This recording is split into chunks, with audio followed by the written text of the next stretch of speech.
Welcome to Wisdom-Trek with Gramps. I am Guthrie Chamberlain, and we are on day 2800 of our trek. The purpose of Wisdom-Trek is to create a legacy of wisdom, to seek out discernment and insights, and to boldly grow where few have chosen to grow before. Wisdom-Trek, the earth trembles, when the presence moves in. Today is a milestone day. We have reached day 2800. That is a lot of trekking, and I am so grateful you are walking this path with me.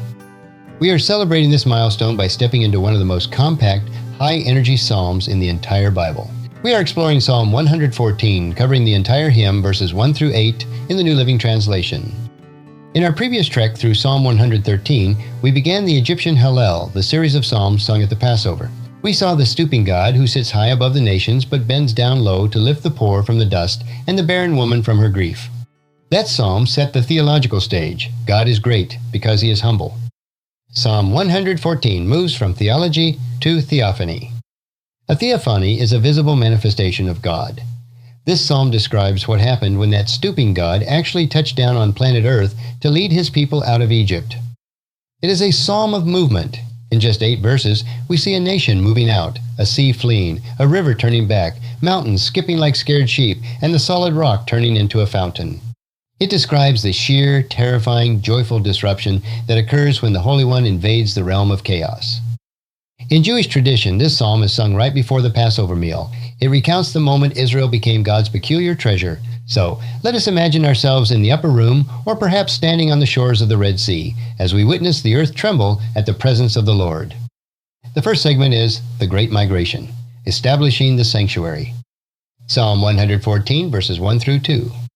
When Israel went out of Egypt, Jacob from a people of strange language, Judah became God's sanctuary, Israel his dominion. The psalm begins with a historical flashback to the defining moment of the Old Testament, the Exodus. When Israel went out of Egypt, Jacob from a people of strange language. The mention of a strange language or foreign tongue emphasizes the alienation of Israel. They were strangers in a strange land. In the ancient Israelite worldview, Egypt was not just a political oppressor, it was a spiritual iron furnace. It was the domain of foreign gods, Ra, Osiris, Horus. Israel was living in a culture where the very words spoken were dedicated to idols. To leave Egypt was to leave the jurisdiction of these foreign Elohim. But look at what happens the moment they step out. Judah became God's sanctuary, Israel his dominion. This is a profound statement of cosmic geography. Dr. Michael Heiser often taught about the concept of holy ground. Before the Exodus, Yahweh had no footprint on earth in terms of a nation. The nations had been disinherited at Babel, Deuteronomy 32:8. But now, Yahweh is carving out his own portion. The text says Judah became his sanctuary, Kodesh literally, his holiness or holy place. Wait, wasn't the sanctuary a tent or a temple? Yes, later. But here, the people are the sanctuary. Before a single tabernacle was built, God decided that the camp of Israel would be the place where heaven touches earth. He moved in. He decided to dwell among them. And Israel became his dominion, Mem-Shalat. This implies absolute rule. God is not just their mascot, he is their king. He has reclaimed a piece of the planet from the chaotic rule of the nations and established his headquarters in the midst of a redeemed people. The second segment is the panic of nature, the sea and the river. Psalm 114, verses 3 through 4. The Red Sea saw them and fled. The Jordan River turned back. The mountains skipped like rams, the little hills like lambs. Now, the psalmist personifies nature.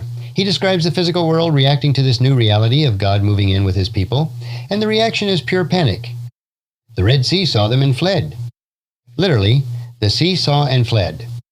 We must read this through the lens of the ancient Near East. To the Canaanites and Babylonians, the sea, Yam, was a god. It represented chaos, death, and the untamable force that threatened to swallow the earth. In their myths, the storm god, like Baal or Marduk, had to fight a violent battle to subdue the sea. But here, there is no battle.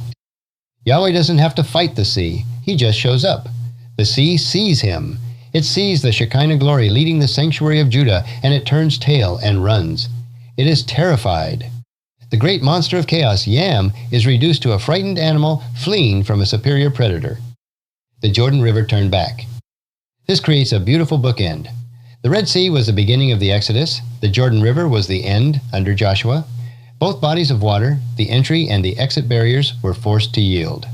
The Jordan didn't just stop flowing, it turned back. Joshua 3:16 says it piled up in a heap. Then the reaction moves from the water to the land. The mountains skip like rams, the little hills like lambs. This refers to the quaking of Mount Sinai when God descended in fire, Exodus 19:18. But the imagery is playful. Massive, immovable granite mountains are described as skipping, racket dancing, or leaping like young sheep. Why rams and lambs? Perhaps because the presence of the great shepherd makes even the mountains act like a flock. The most stable things in the physical world, the mountains, lose their stability when the Creator draws near. Nothing is solid except God. The third day is the divine interrogation, why are you running? Psalm 114, verses 5 through 6. What ails you, O sea, that you flee? O Jordan River, that you turn back? Why, O mountains, do you skip like rams? O little hills, like lambs? The psalmist now adopts a taunting tone. He interrogates the forces of nature. What ails you, O sea, that you flee? This is a mocking question. Hey, big bad sea, you who swallow sailors and terrify nations, why are you running away? What's the matter? Did you see a ghost? He asks the Jordan, why are you flowing backward? He asks the mountains, why are you trembling like frightened sheep? This is a theological power play. The psalmist is emphasizing that the gods of nature are not gods at all. They are subjects. They are terrified servants who have been caught standing in the way of the king. It highlights the absolute absurdity of anything trying to oppose the march of God's kingdom. When God decides to move his sanctuary, his people, from Egypt to Canaan, the laws of physics and the powers of chaos are simply pushed aside. The fourth segment is the answer, the trembling earth. Psalm 114, verses 7 through 8. Tremble, O earth, at the presence of the Lord, at the presence of the God of Jacob. He turned the rock into a pool of water. Yes, a spring of water flowed from solid rock. Having asked the question, why are you fleeing? The psalmist now gives the answer. Tremble, O earth, at the presence of the Lord. The NLT uses the word tremble, but the Hebrew word is chuli. It literally means writhe, like a woman in labor pain. The psalmist is commanding the earth, you should be writhing, you should be shaking. Why? At the presence of the Lord. The Hebrew word for Lord here is Adon, master, ruler, not Yahweh, and then he parallels it with, at the presence of the God of Jacob, Eloah Yaakov.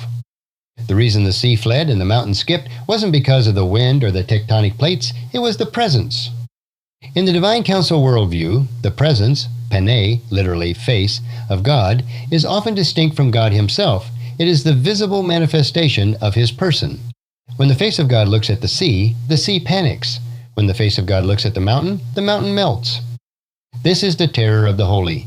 But look at how the psalm ends. This terrifying presence that makes the earth writhe does something incredibly gentle for his people. He turned the rock into a pool of water. Yes, a spring of water flowed from solid rock. This refers to the miracle at Meribah and Massah, Exodus 17, and Numbers 20, where Moses struck the rock and water gushed out to keep the people alive. Notice the contrast? In verses 3 and 4, God turns the liquid, sea, river, into a barrier or a solid wall. In verse 8, God turns the solid, rock, flint, into a liquid. He reverses the properties of matter. He makes the wet dry, and he makes the dry wet. He makes the soft hard, and the hard soft. Why? To save his sanctuary, Judah, and his dominion, Israel. The God who scares the mountains is the same God who provides a drink for a thirsty child in the desert. His power over chaos is used for the preservation of his covenant family. Psalm 114 leaves us with a profound sense of awe. It reminds us that we serve a God who is disruptive. He disrupts the natural order. He disrupts the political order, Egypt. He disrupts the geographical order. But this disruption is actually restoration. When God turned the rock into a pool, he was bringing life where there was only death. When he made the sea flee, he was making a way where there was no way. As we walk our trek today on this milestone day of 2800, let us remember that we are part of this same sanctuary. According to the New Testament, we are the temple of the living God. The Spirit that made the mountains skip now dwells in us. So, if you are facing a Red Sea in your life, an obstacle that seems impossible, remember the question of the psalmist. What ails you, O sea, that you flee? Look at your problem and say, why are you running? It is running because the presence of the God of Jacob is with you. And at his presence, the rock becomes a pool, and the obstacle becomes a highway. Join us tomorrow as we continue the Hallel with Psalm 115, where we will learn that idols are dead, but our God is in the heavens doing whatever he pleases. If you found this podcast insightful, please subscribe and leave us a review. Then encourage your friends and family to join us and come along tomorrow for another day of Wisdom Trek, creating a legacy. Thank you so much for allowing me to be your guide, mentor, and, most importantly, I am your friend as I serve you through this Wisdom Trek podcast and journal. As we take this trek of life together, let us always live abundantly, love unconditionally, listen intentionally, learn continuously, lend to others generously, lead with integrity, leave a living legacy each day. I am Guthrie Chamberlain, reminding you to keep moving forward, enjoy your journey, and create a great day every day. See you next time for more daily wisdom.